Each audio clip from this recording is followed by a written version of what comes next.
ওই যে সামনে যে বাড়িগুলো দেখতে পাচ্ছ ওগুলো সব হলো বাংলাদেশ। আজ হলো 18ই আগস্ট, মনসা পুজো। তো আজকের এই দিনটাতে আমাদের চ্যানেলে 50,000 সাবস্ক্রাইবার পূর্ণ হয়েছে। আর সেই আনন্দে আমরা সরাসরি মায়ের দর্শনে যাচ্ছি বাংলাদেশে।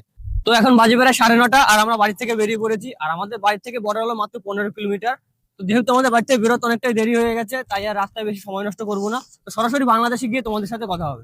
প্রায় 3-4 বছর ধরে এই রাস্তা ঠিক করছে, আর এখনো সেই ঠিক করেই যাচ্ছে। সরকার পাল্টে গেল কিন্তু রাস্তা এখনো পাল্টালো না। এই রাস্তায় চলা যে কি রিস্ক! সামনে এখানে গাড্ডা, সেখানে গাড্ডা, আর বৃষ্টির সময় সব থেকে বেশি সমস্যা হয়। সেদিনকার আমরা একদিন বনগাঁ থেকে আসতে গিয়ে সে গাড্ডায় পড়ে গেছিলাম গাড়ি নিয়ে। তো আমি প্রশাসনের কাছে বলবো যে যত তাড়াতাড়ি সম্ভব আমাদের এই রাস্তাটা যেন একটু ঠিক করে দেওয়া হয়। এই যে দেখো সামনে একটা খাল, এই খালের ওপারে বাংলাদেশ আর এপারে হলো এই ভারত। তো ভাবো কিরকম জায়গায় এসছি আমরা। আর এই হলো সেই মন্দির, এই মন্দিরে কিন্তু পুজো হয়। এখন পর্যন্ত পুজো শুরু হয়নি, তাহলে যখন পুজো শুরু হয়ে যাবে এখানে পা রাখার জায়গা থাকবে। প্রকাশিত সংবাদ প্রতিবেদন অনুযায়ী এখানে মা মনসার পুজোর প্রচলন শুরু হয়েছিল 1984 সালে।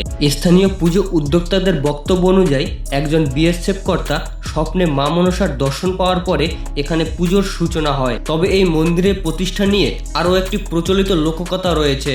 স্থানীয়দের মধ্যে প্রচলিত একটি গল্প অনুযায়ী 1989 সালে সীমান্তে কর্তব্যরত মেজর পান্ডে নামে একজন বিএসএফ কর্তা জঙ্গলের মধ্যে মা মনসার পঞ্চমুখী রূপ দেখতে পান বলে বিশ্বাস করা হয়। এরপর সেই স্থানে তৈরি হয় মায়ের থান।